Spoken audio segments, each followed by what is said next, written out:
Hello students, welcome to magnet brains Hindi medium. मैं लाली वर्मा आप सभी विद्यार्थियों का बहुत बहुत स्वागत करती हूँ। साथ ही साथ ये आशा भी करती हूँ कि आप सभी स्वस्थ होंगे, खुश होंगे, प्रसन्न होंगे और साथ ही साथ बड़े मजे से वीडियो देखने बैठ गए होंगे। क्या आपने प्रीवियस वीडियो देखे? हाँ, मैं आपकी पाठ्य पुस्तक किसलाई के पाठ 7 की बात कर रही हूँ, जिसमें हमने किया है पाठ की कहानी को पढ़ा, उसके बाद हमने प्रश्नोत्तर किए और आज मैं लेकर आई हूं मल्टीपल चॉइस क्वेश्चंस अर्थात वस्तुनिष्ठ प्रश्न, जो कि हर एक परीक्षा में बहुत बहुत बहुत महत्वपूर्ण भूमिका अदा करते हैं। बताइए, क्या आपने प्रीवियस वीडियो देखे? यदि देखे हैं तो आप बहुत ही आसानी से, बड़ी आसानी से चुटकियों में इन प्रश्नों के जवाब चुन लेंगे।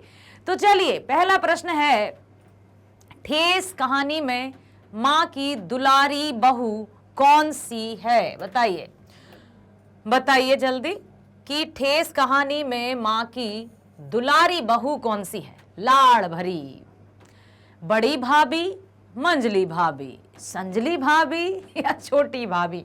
कौन सी बहू है उनकी दुलारी, बिल्कुल लाड़ प्यार वाली बहू? मंजली थी, बड़ी थी, संजली थी या छोटी थी? मां की दुलारी बहू थी मंजली भाभी, ठीक है।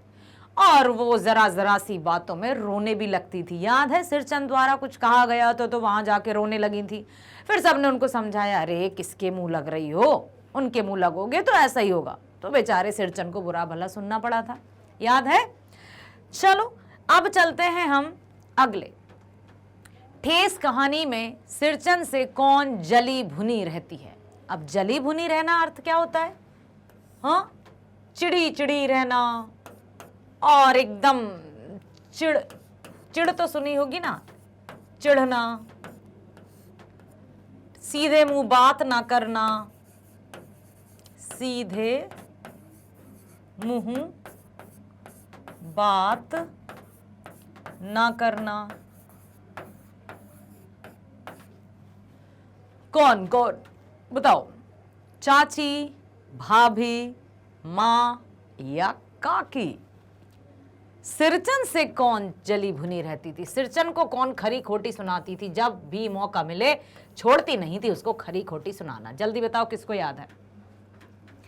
पहला चाची, दूसरा भाभी, मां या काकी? काकी। किसी ने जवाब दिया? चाची। मंजली चाची बड़ी जली भुनी रहती थी और एक भी मौका नहीं छोड़ती थी सिरचंद को खरी खोटी सुनाने का, जब भी मौका मिलता। अब याद है आपको कि मां ने कहा था कि अच्छी चिक बनाओ, फिर देखो मैं तुम्हें मोहर वाली धोती दूंगी।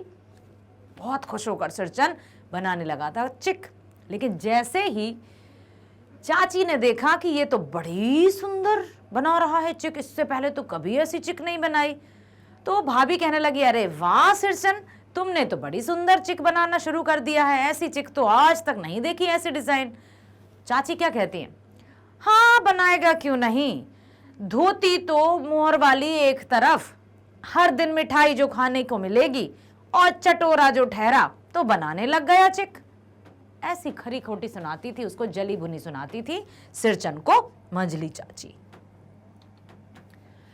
ठेस शीर्षक कहानी के लेखक कौन है, जिसमें वे स्वयं पात्र भी थे? चाची थी, बड़ी भाभी थी, मंजली भाभी थी और मानू दीदी थी, सिरचंद था और अभी मैं बिल्कुल बताने ही वाली थी। कौन था? पहला फणीश्वरनाथ रेणु, दूसरा भूषण, तीसरा बिहारी सिंह, चौथा प्रेमचंद। बताइए, ठेस कहानी के, ठेस शीर्षक या ठेस कहानी के लेखक कौन है? फणीश्वरनाथ रेणु। जिसने भी जवाब दिया है बिल्कुल सही जवाब दिया है। अगला, ठेस शीर्षक कहानी का मुख्य पात्र या नायक कौन है? नायक नहीं मतलब खलनायक नहीं, नायक है वो। इनमें से कौन है नायक? हीरो, द सुपर हीरो, जिसको बिल्कुल कथानक कहते हैं ना बेटा, कहानी में कथानक प्रमुख भूमिका अदा करता है। कथानक के इर्द गिर्द ही सारी कहानी घूमती है, सारी कहानी घूमती रहती है कथानक के आसपास। तो इसको हम कह सकते हैं कि किसी भी कहानी का जो केंद्र बिंदु रहता है वो कथानक रहता है, और ठेस जो कहानी है वो किसके इर्द गिर्द घूमी, शुरू कैसे हुई, किस पर हुई, जो शीर्षक है वो किस पर आधारित था, इसका अंत कैसे हुआ। ठेस का मतलब क्या है? चुभन या किसी के दिल को चोट पहुंचना, आघात पहुंचना, है ना, दर्द, किसी को ऐसी बात कह देना जिससे वो एकदम सुनकर दंग रह जाए और उसके मन को चोट पहुंचे, दुख हो। ठेस का अर्थ यही है। तो ऐसा कौन था इनमें से, मुन्नी, मानू, सिरचन और मंजली भाभी में से, जो कहानी का मुख्य पात्र है या फिर मुख्य नायक है, हीरो है? सिरचन जवाब मिल रहा है मुझे, और बहुत ही सही जवाब है। वेरी गुड, बहुत बढ़िया। ठेस कहानी में कितने पात्र हैं? आपने गिनती की? कितने पात्र थे? चलो गिनकर देखते हैं। अब मुझे नहीं पता कि मैं जितने नाम बताऊंगी क्या उतने ही थे या और भी थे। सिरचन कहानी का मुख्य पात्र, मानू दीदी जिनकी शादी हो गई थी और जिनके लिए चिक बनाना था, मालकिन या माँ, फिर मजली काकी और भाभी, चाची कौन थी। तो जहां तक 5 पात्र तो समझ में आ रहे हैं, उसके अलावा भी कोई थे तो 5 पात्र काफी हैं। रेणु जी स्वयं भी इसमें शामिल थे। ठेस कहानी कलाकार के मन की विशिष्टताओं का कैसा वर्णन करती है? जो ठेस कहानी है वो कलाकार के मन की विशिष्टताओं का कैसा वर्णन करती है? क्या कलाकार सिर्फ पैसों से ही अपनी कला को बेच देते हैं, या फिर किसी कलाकार को पैसे दे दिए और हम चाहे जो उसको सुनाएं? क्या ऐसा हो सकता है? यदि हम किसी से पैसे देकर कोई काम करवा रहे हैं तो उसको पैसे दे दिए और उसको जो चाहो खरी खोटी सुनाओ, ऐसा होता है क्या? क्या पैसे से खुशी या पैसे से आत्मसम्मान खरीदा या बेचा जा सकता है? बताइए। तो जो ठेस कहानी है कलाकार के मन की विशिष्टताओं का कैसा वर्णन करती है? लेखक फणीश्वर नाथ रेणु जी ने ठेस कहानी के माध्यम से कलाकार की किस तरह की भावनाओं को व्यक्त किया है? हार्दिक, हृदय की, मार्मिक, मन की, दोनों, मतलब हार्दिक भी और मार्मिक भी, या फिर चौथा गलत जवाब, सभी गलत हैं। क्या लग रहा है आपको?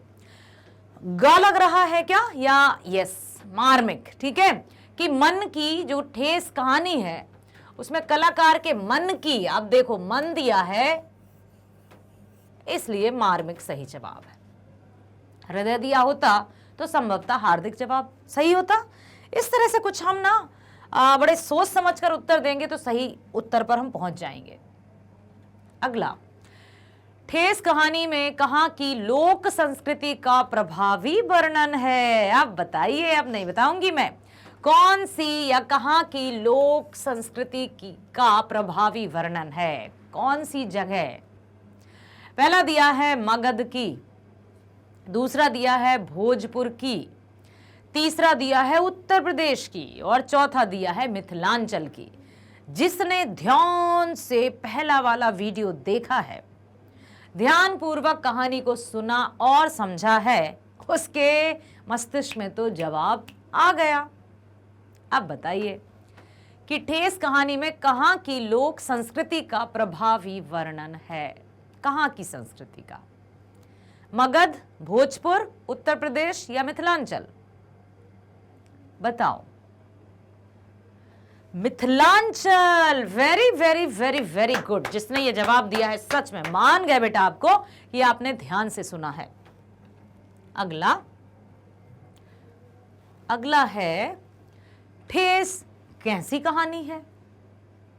कैसी मतलब आंचलिक है, शहरी है, विदेशी है या आधुनिक है?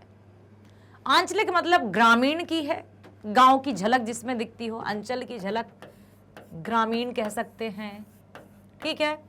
देहाती कह सकते हैं, या फिर शहरी तो आप समझते हो, विदेशी भी आप समझते हो, आधुनिक अंग्रेजी में जिसको मॉडर्न कहते हैं। तो ठेस कहानी कैसी है, ठेस कैसी कहानी है, गांव की, ग्रामीण या आंचलिक जवाब मिल रहा है मुझे, और बिल्कुल सही जवाब, वेरी गुड। सिरचन जाति का, अब इसमें से बताना है आपको क्या है। पहला दिया है वैश्य, दूसरा दिया है कहार, तीसरा ब्राह्मण, चौथा कारीगर। वैश्य मतलब क्या होते हैं बेटा? व्यापारी।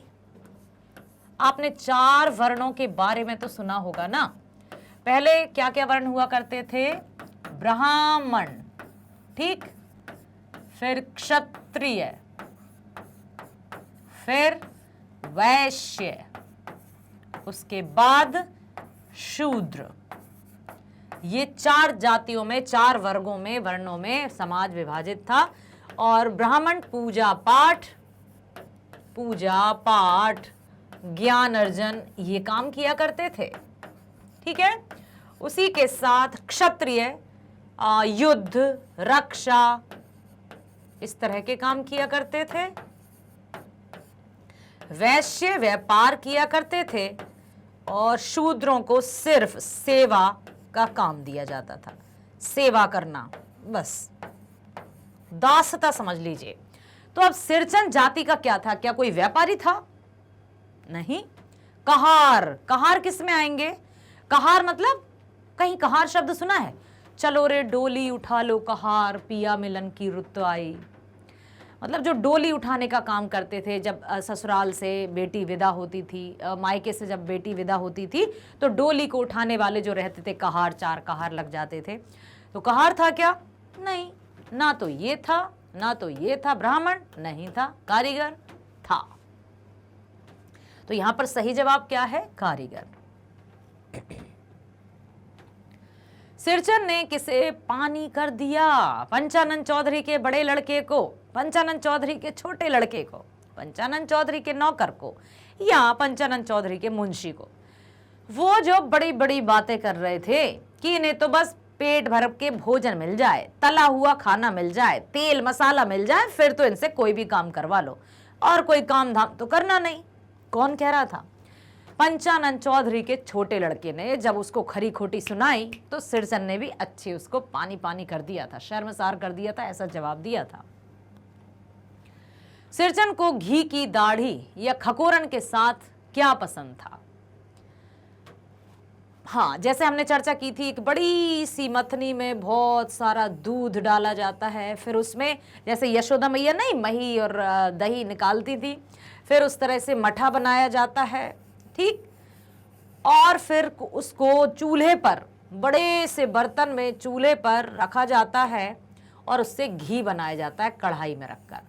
तो जब घी बन रहा होता है, और घी बनने के बाद उसकी जो खखोरन बचती है, मतलब घी बनने के बाद वो मजा आता था, ऐसा कुछ है क्या? उसके साथ क्या पसंद था सिरचन को?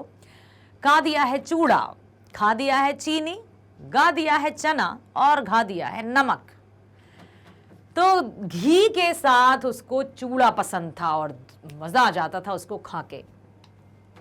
गांव वाले सिरचन को क्या समझते थे? बेकार, कामचोर, चटोर, आलसी। कहते तो वो सभी कुछ थे, लेकिन सबसे अधिक समझते थे उसको चटोर। कहते थे जहां इसको कोई खाने की चीज मिली नहीं, वहां तो ये बिल्कुल दौड़ दौड़ कर आ जाता है, चाहे इससे फिर कोई काम करवा लो। काम करने में नंबर 1 चोरी करता है, और खाने में सबसे पहले आकर खाने लगता है। बहुत बड़ा चटोर है। कई बार उसको चटोर चटोर चटोर कह कह कर लोग जैसे उसके दिल को आघात पहुंचाते थे, उसके हृदय को चोट पहुंचाते थे। तो लोग उसको यही समझते थे कि ये तो चटोरा है। दूसरे दिन किसकी पहली पंक्ति में 7 तारे जगमगा उठे? दूसरे दिन किसकी पहली पंक्ति में 7 तारे जगमगा उठे? देखो, अब ये चलो हम थोड़ा सा कुछ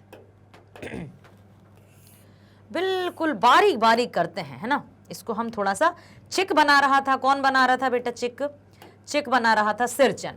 बहुत बारीक बारीक बुन बुन कर वो ऐसा पर्दा कहते हैं जिसको, जिसमें आर पार नजर आता है, तो कुछ इस तरह का पर्दा बना रहा था, जिस बारीक बारीक बहुत ध्यान से इस तरह से वो बारीक बारीक बनाता जा रहा था। और ये चिक का जो चलन था वो बहुत पहले था। अभी तो हम पर्दे लगाते हैं, नेट के पर्दे जो आ गए हैं, उस तरह से पहले ये चिक रहा करते थे जिनमें आर पार देखा जा सकता है। तो किसकी पंक्ति में? शीतल पाटी की, मोहे की, चिक की या छतरी की? तो बिल्कुल सही जवाब होगा यहाँ पर चिक की। ठीक है, चीक बना रहा था वो, और उसने इतना सुंदर चीक बनाया, लेकिन उसको भला बुरा सुनाया गया तो वो आधा चिक छोड़कर चला गया था। ठीक है, मोहाली या देखो, भाभी किचन के सूप में क्या फेंक कर चली गई? जो भाभी थी वो क्या फेंक कर चली गई थी? पत्थर, कंकड़, रसगुल्ला या बूंदिया? हाँ, बूंदिया। याद है भाई। फणीश्वर नाथ रेणु कैसे कलाकार थे? कैसे कलाकार थे? मस्त मौला, खतरनाक, लोक मन के मर्मज्ञ या सभी गलत जवाब? कैसे थे वे? किस तरह के कलाकार थे? मस्त मौला, जो उनको समझ में आता था वैसी रचना करते थे, या फिर खतरनाक, भाई उनकी रचनाएं तो पढ़कर जैसे डर ही लगता था, या फिर लोक मन के मर्मज्ञ, लोगों के मन को समझने वाले, या फिर इनमें से कोई नहीं। तो वे थे लोगों के मन को समझने वाले, अर्थात लोक मन के मर्मज्ञ। ठीक है, कविता नहीं है झांसी की रानी, बच्चे की दुआ, कर्मवीर या ठेस शीर्षक पाठ? इनमें से क्या कविता नहीं है? झांसी की रानी कविता नहीं है क्या? पाठ है? कविता है। ओके, मतलब ये है। बच्चे की दुआ, क्या ये कोई पाठ है? ये भी कविता है। कर्मवीर, ये भी कविता है। ठेस, ये नहीं है कविता, क्योंकि ये तो एक कहानी है जिसमें अभी अभी हमने पढ़ा ना, सिरचन के पूरी मन की बात को, व्यथा को यहां पर दिखाया गया है। मानू कौन थी? कहानी की नायिका, लेखक की बहन, सिरचन की बेटी या लेखक की रिश्तेदार? मानू कौन थी? कहानी की नायिका थी, लेखक की बहन थी, सिरचन की बेटी थी, या फिर लेखक की रिश्तेदार? तो कहानी में मानू थी नायिका, क्योंकि उसी के लिए सिरचन बनाता है चीख। फिर शीतल पाटी और बहुत सुंदर कुश की आसन, उसने शपथ ले ली थी कि अब मैं कभी नहीं बनाऊंगा, लेकिन मानू के लिए उसने अपनी शपथ को तोड़ दिया और बनाई उसने सारी वस्तुएं। ठेस कहानी का पात्र, हामिद, बाल गोविंद भगत, सिरचन या इनमें से कोई नहीं? अच्छा सुनो, इधर आओ ना, तुमसे बात कर रही हूं बच्चे, इधर उधर ध्यान नहीं देना है। अब मान लो अभी तो हमने ठेस कहानी पढ़ी है, तो अभी तो आपको तुरंत याद आ जाएगा कि इसका ये है पात्र, लेकिन कुछ समय बाद जब हम दूसरा तीसरा अलग पार्ट शुरू कर देंगे, क्या तब आपको याद रहेगा कि ठेस कहानी का पात्र कौन है इनमें से? हामिद नहीं है। किसका है हामिद? ईदगाह का। अरे वाह, वेरी गुड। बाल गोविंद भगत नहीं। सिरचन है, तो सिरचन ही इस कहानी का पात्र है। मिथिलांचल की लोक संस्कृति का प्रभावी वर्णन क्या है? ठेस वर्णन है कौन सी कहानी में? ठेस में, बाल गोविंद भगत में, विक्रमशिला में, या इनमें से कोई नहीं? अच्छा, कभी आपने ये देखा है कि बहुत से बच्चे इनमें गलती कर देते हैं, लिखने में भी और बोलने में भी? ये क्या लिखा है? ये है और, ठीक है, और ये है और का अर्थ यहां होता है एवं, तथा, ठीक है। जैसे हम नहीं, योजक शब्द रहता है, और मतलब इस तरफ, दिशा की ओर संकेत करना, दिशा निर्देशक कह सकते हैं इसको। तो तो इनमें आप ध्यान रखना कि और का जो उच्चारण है वो कैसे होगा, और ये क्या है, ओर, ओ से ओखली है ना, और ये औ से औरत है, और, ठीक है, तो इनमें गलती मत करना। तो इस ठेस कहानी में ही मिथिलांचल की लोक संस्कृति का प्रभावी वर्णन है। ठेस कहानी किसके मन की विशिष्टताओं का मार्मिक वर्णन करती है? लेखक, मानू दीदी, कलाकार या किसी का नहीं? तो ठेस कहानी कलाकार के मन की विशिष्टताओं का वर्णन करती है कि एक कलाकार की कीमत तुम क्या जानो जी। एक कलाकार को यदि किसी ने भला बुरा कह दिया तो वो उसके मन को बहुत ठेस पहुंचती है और वो उस बात को कभी नहीं भूलता। इसलिए हमारे बड़े बुजुर्ग कहते हैं कि जब भी कुछ बोलो तौल कर बोलो। ऐसा कभी कोई भी शब्द ऐसा मत बोलो, कोई बात ऐसी मत कहो जिससे दूसरे के मन को ठेस लगे। सुना होगा ना ठेस, तो बस यही है इसमें। आशा करती हूं हर एक प्रश्न को बहुत ध्यानपूर्वक सुना है और सुनकर समझा भी है। तो मेरे प्यारे बच्चों, बने रहना मेरे साथ मैग्नेट ब्रेन्स हिंदी मीडियम पर। मिलते हैं नेक्स्ट वीडियो में। स्वस्थ रहिए, खुश रहिए, bye bye, thank you so much.